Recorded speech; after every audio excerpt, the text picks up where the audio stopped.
吳孟達達叔嘅演技喺香港影壇出晒名㗎啦，有一位同佢一樣咁犀利嘅金牌綠葉叫劉勳。劉老先生嘅名可能有啲陌生，但係如果我話佢就係《九品芝麻官》裏邊同周星馳嘈交嘅太監李蓮英，佢就係《倩女幽魂》裏邊嗰個吳公正普渡慈航，佢就係《笑傲江湖》同埋《新龍門客棧》裏邊嘅東廠太監公公，係咪霎時間啲印象翻晒嚟呢？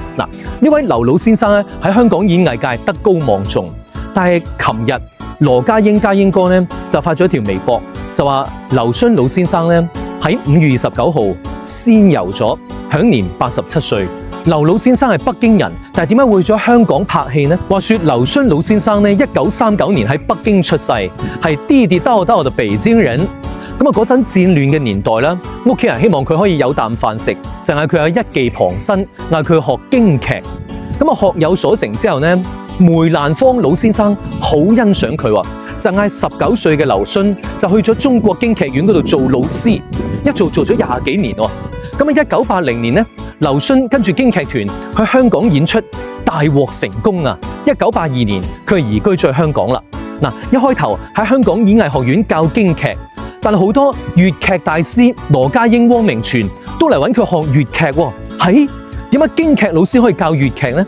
話你知，其實京劇粵劇之間呢，好多嘢係相通嘅。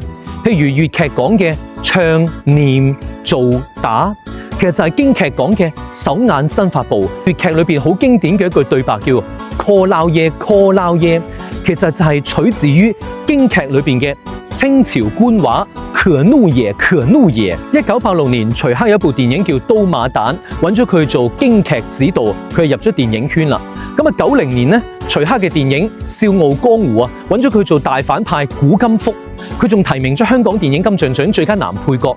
之後呢，佢又變咗香港太監演員嘅專業戶啊。新龍門客棧，佢又扮大太監啦。周星馳嘅《九品芝麻官》，佢係太監李蓮英。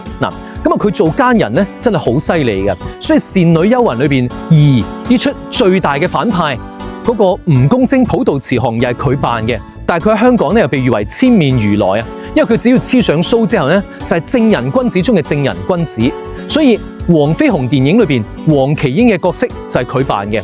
仲有太極張三豐裏邊郭遠都係佢扮嘅。劉勳嘅名勳字嘅意思呢，就係誠實實在，一如劉老先生做人做事一樣，腳踏實地，兢兢業業，實實在在，唱好每一出戲，教好每一個學生，扮好每一個角色，留低俾我哋無限嘅美好回憶。你印象最深嘅係佢邊個角色呢？